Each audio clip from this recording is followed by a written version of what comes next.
Assalamualaikum warahmatullahi wabarakatuh. Salam sejahtera bagi kita semua. Shalom, Om Swastiastu, Namo Buddhaya. Halo teman-teman semua, bagaimana kabar kalian? Semoga kita semua senantiasa produktif ya, meskipun berada di tengah pandemi seperti ini. Sebelumnya, perkenalan dulu yuk. Nama saya Lina Sulistiawati, NIM 1905411000048.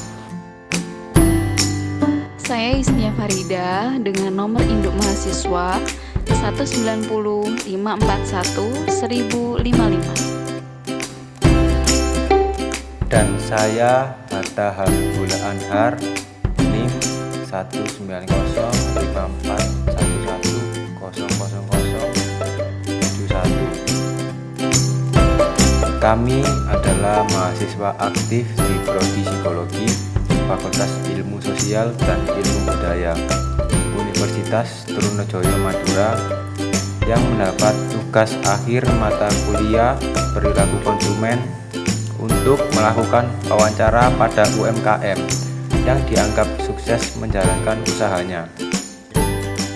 Berikut adalah dokumentasi berupa video hasil wawancara yang kami lakukan dengan Ibu Ivani Raharti yang memiliki usaha di bidang kuliner dan beralamatkan di Desa Ngambek, Kecamatan Pucuk, Kabupaten Lamongan.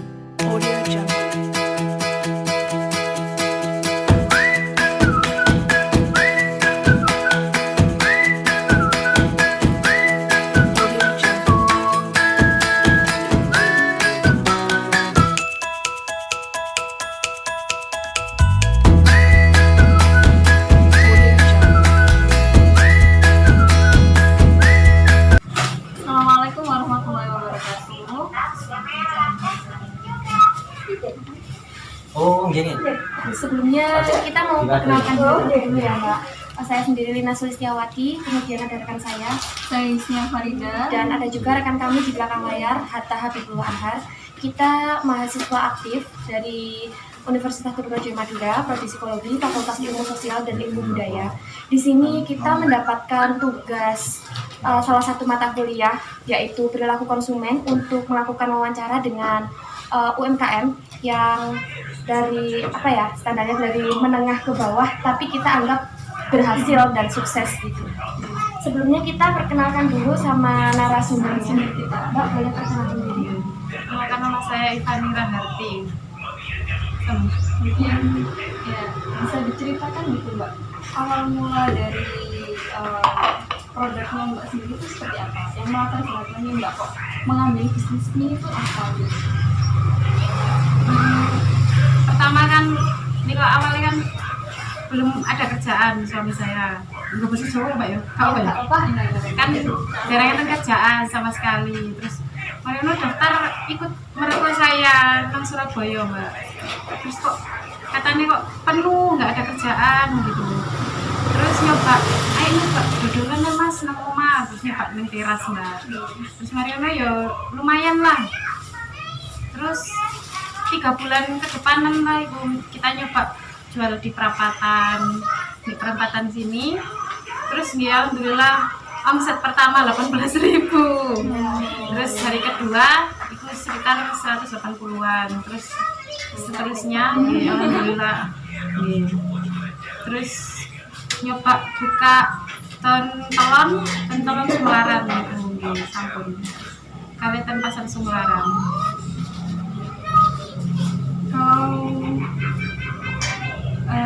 Kenapa kok mengambil bisnis bisnisnya apa aja Mbak? Sampel, Ya, produknya sampel, dimsum, tahu wali, ya tahu wali, somai goreng, ya, mentaki, terus keripik gedebok, sampun. Yang paling utama dari mungkin bisnisnya Mbak sendiri itu yang produk yang mana ya? Sampel. Yang sampel. Itu alasan kenapa kok memilih sampel? Kan banyak ya kuliner gitu.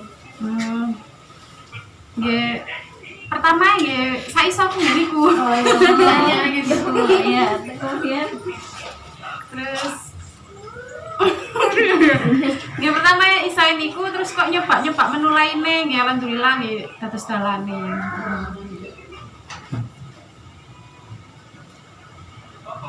Kemudian apa ya, untuk mengaturkan awal-awal bisnis mungkin ada kayak kok masih belum ada jalannya, terus Mbak apa yang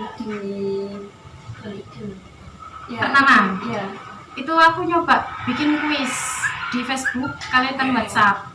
Jadi misalnya kayak tebak gambar gitu ya, siapa yang bisa nebak gambar ini akan mendapatkan sampel contoh 15 tusuk gitu. Terus kok dari satu orang 15 sampai ke bawah 15 orang semua, terus tak kocok jadi pakai random aplikasi, kadang kocok nih kapan dikit gitu. jadi produksinya sendiri. Oke. Ini Mbak, pengelolaan produksi dari sampelnya sendiri tuh boleh dijelaskan nggak seperti apa? Mungkin kalau misalkan dari bahannya itu dirasa rahasia, nggak perlu, tapi cuma prosesnya tuh seperti apa dan memakan waktu berapa lama? Prosesnya kita kan blender sendiri, nggak giling, jadi blender sendiri. Terus pertama itu digodok Mbak, dimasak. Ya. Habis itu di angin-angin dong ini ben adem, terus baru dijual digoreng. Jadi 2 kali masak. Terus ini produksinya paling banyak itu berapa Mbak? Ini saya lihat sampai berbak gitu, berember-ember gitu loh. Paling banyak sendiri yang pernah sampai berapa? Pencapaian Berapa kilo gitu kan? Ya, Sekitar 12 kilo. itu jadi berapa tusuk itu Mbak? 12 kilo jadi uang sekitar 1.100.000. Luar biasa sekali ya. omsetnya yang awalnya 18.000 jadi Tapi 1 belum juta. itu Mbak, belum telure. Oh, Itu masih kotor. kotor. Terus ini Mbak, alat-alatnya tuh dulu awal mulanya tuh berapa gitu modalnya? Kan banyak juga. Kalau dulu sih seadanya Mbak, misalnya kayak dandang ya dandangnya mae, wajannya mae, seadanya. Terus kalau misalnya udah dapat rezeki sedikit buat beli dandang baru, buat beli kompor, meja, sampai rombong gitu. Blendernya juga atau memang sudah ada sendiri? Sebelumnya pakai blender mertua, blender udah tua banget, udah dari suamiku pas masih kecil tuh, terus dipakai terus kan rusak Mbak ya, terus kita nabung, terus alhamdulillah sudah bisa Beli kebeli juga blendernya. Ini Mbak, yang membedakan produk Mbak dengan produk yang lain itu sampai penghasilannya sampai jutaan loh itu. Iya, padahal ini kan UMKM yang dari menengah ke bawah, tapi omsetnya sampai jutaan gitu. Apa yang membuat produk Mbak itu Ciri khas. Ya, kalau menilai kayak gitu ya mesti ini sing pembeli. Mungkin kan semuanya udah kayak puas gitu ya mungkin dengan produknya Mbak ya. Kemudian dari promosinya Mbak sendiri tuh lewat apa saja?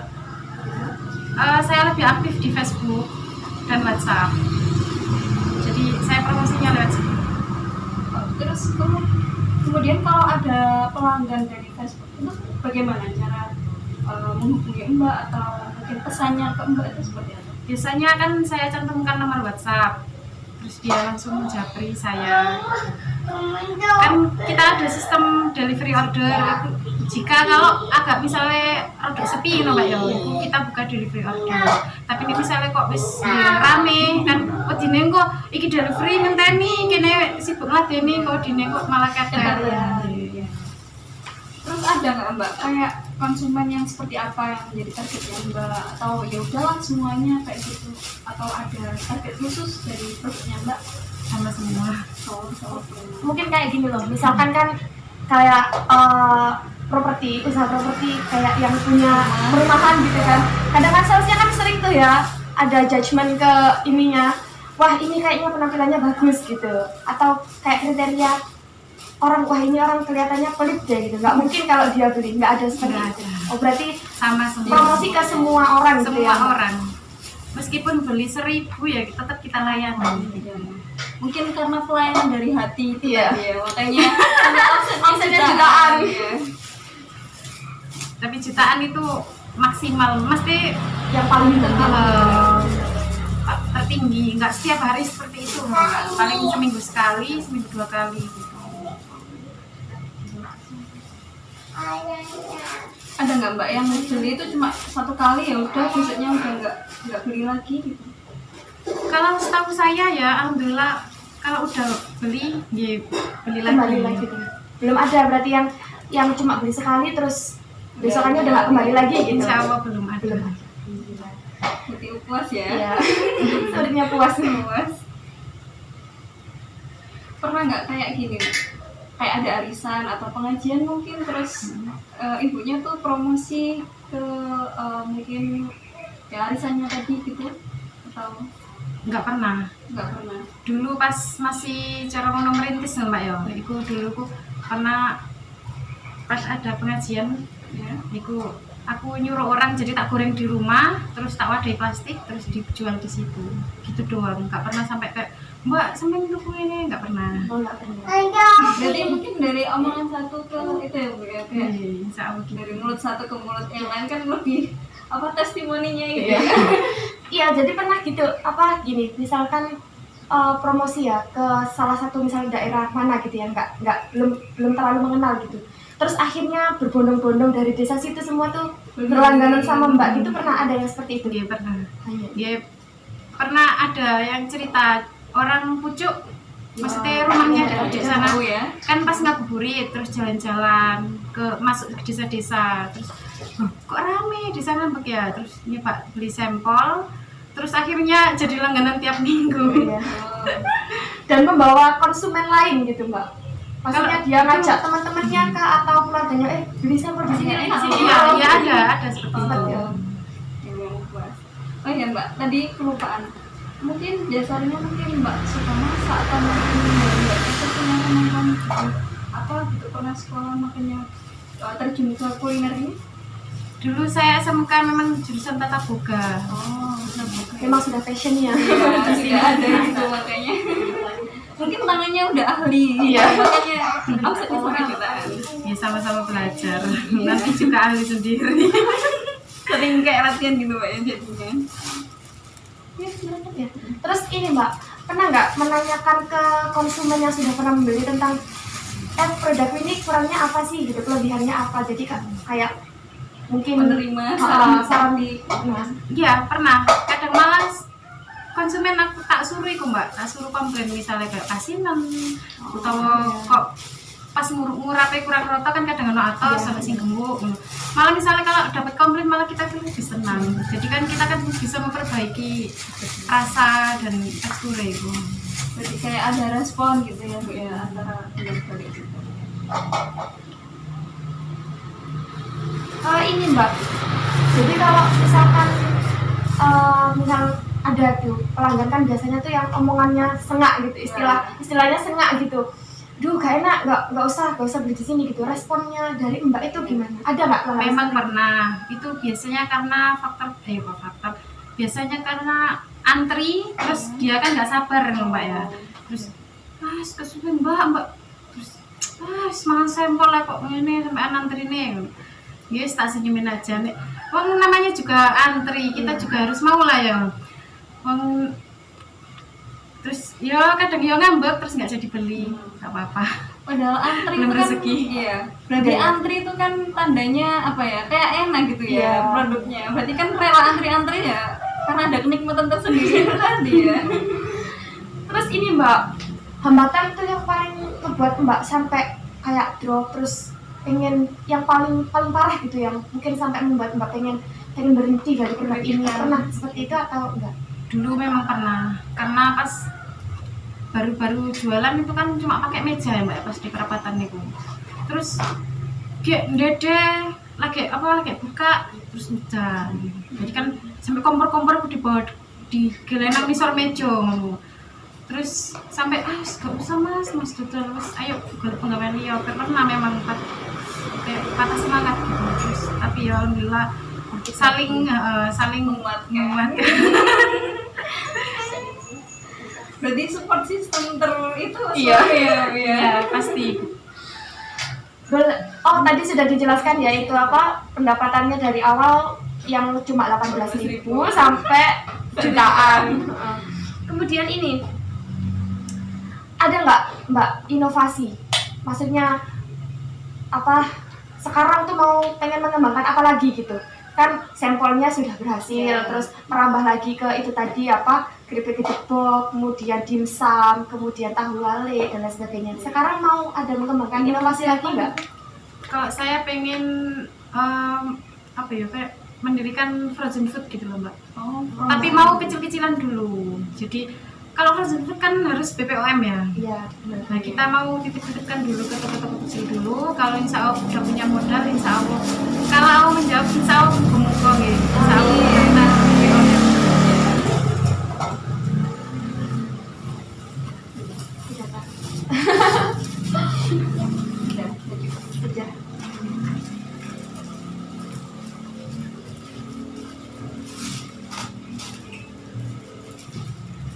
Oke, sepertinya sudah ya, pertanyaan sudah cukup. ya.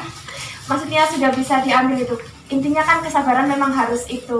Meskipun awal, coba kalau misalkan Mbak ini ketika omset pendapatan yang pertama itu hanya 18.000 dan kemudian menyerah, pasti sekarang kan nggak bisa berkembang sampai dapat jutaan gitu ya. Terus kemudian strategi pemasarannya juga memang harus diacungi jempol gitu. Bukan Dari media sosial juga diutamakan, kemudian dari apa langsung seperti ini memuaskan hati pelanggan tuh yang paling penting ya Mbak ya.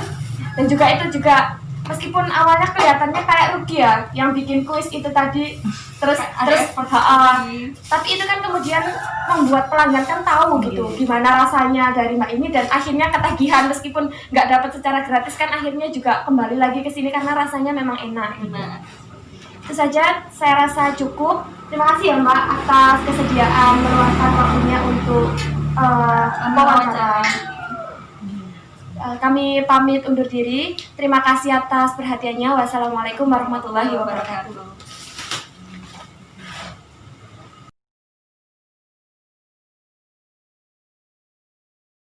Pantes lah nih bos. Ruangnya aku tambah kongkong miring langsung seneng. Nang kono nggih nang apa nang sore kagak. Karena mana ki dorong bong. Bukan rombong sih. Mejo omang. Mejo ngene tapi mejo sing lawas nang sore take gendingan suruh pertama itu. Ya jenenge ya Mbok. Jenenge modal nekat jenenge. Nggih. Take palangan air loro, take tulisan sampel. Ben sodokan sedang-sedolan. Wis tahun kok. Marune nyaleni wis intine wis bisa rombong lah, ya nyicil lah. Ya sama saiki lah. Tapi niku tanah sing jenengan napa nggih niku pun tanah iki Mbak, oh tanah desa. Kan niku mau niku sadurunge dicor iku ijek. Ijek lemah campur sedo. Nggih. Jadi ini wayah udan iku banyak ngene. Pemane rombong iku mejo sisan. Omah ya. Sampai aku no fotone anak fotone. Kalau mau intine iku sampai mau iku berarti jadi doyo mrene saking disuruh mau jadi dengan papat dan troli. Nggih. Jadi sampai tak sopai bola emang. Sampai di rombong sih. Nyicil. Audio Jungle.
Dalam teori perilaku konsumen terdapat sebuah bab yang membahas tentang kepribadian dan gaya hidup konsumen, yang mana memahami kepribadian konsumen dan juga gaya hidup adalah penting bagi para pemasar, karena kepribadian dan gaya hidup bisa terkait dengan perilaku konsumen. Perbedaan dalam kepribadian akan mempengaruhi gaya hidup, dan gaya hidup akan mempengaruhi konsumen dalam memilih dan juga membeli produk. Hasil wawancara yang kami lakukan pada hari Sabtu 9 Januari 2021 kemarin, kami menemukan bahwasanya narasumber masih tidak menyadari pentingnya memahami kepribadian dan gaya hidup konsumen. Terbukti, ia merasa tidak perlu untuk melihat siapa saja target konsumen dari makanan yang ia jual. Narasumber mempromosikan produknya pada semua orang tanpa terkecuali, sehingga terkadang banyak waktu dan tenaga yang terbuang untuk mempromosikan produk pada konsumen yang tidak ada potensi untuk membeli sama sekali. Selanjutnya adalah faktor-faktor yang mempengaruhi perilaku konsumen. Ada banyak hal yang mempengaruhi keputusan konsumen sebelum membeli. Ada dari faktor sosial, kemudian faktor kebudayaan, dan juga faktor kepribadian dan juga psikologis yang dimiliki konsumen. Hal ini dibenarkan oleh narasumber. Beliau menjelaskan bahwa ada konsumen yang berasal dari luar daerah di mana narasumber berjualan. Saat itu tiba-tiba ada orang yang berasal dari daerah lain itu tertarik untuk membeli. Hal ini dikarenakan banyaknya orang yang mengantri di lapak yang dimiliki oleh narasumber. Padahal lapak tersebut termasuk berada di daerah yang terpencil. Hal ini menandakan bahwa faktor sosial dan juga kebudayaan itu juga sangat berpengaruh terhadap mindset dan psikologis yang dimiliki konsumen, yang hal tersebut akan menggerakkan konsumen untuk membeli produk yang dimiliki oleh narasumber. Yang terakhir adalah pembelajaran konsumen, merupakan proses di mana para individu atau konsumen memperoleh pengetahuan dan pengalaman pembelian dan konsumsi yang mereka terapkan pada perilaku yang berhubungan di waktu yang akan datang. Sehingga penting bagi pemasar agar selalu melakukan inovasi-inovasi baru yang membuat pembeli bisa terus kembali membeli produk yang dipasarkan. Hal ini sudah sangat diterapkan oleh narasumber. Ia sering meminta review dari para pembeli agar mendapat kritikan dan terus memperbaiki produknya agar usaha semakin berkembang dan konsumen tetap tidak bosan. Terima kasih. Wassalamualaikum warahmatullahi wabarakatuh.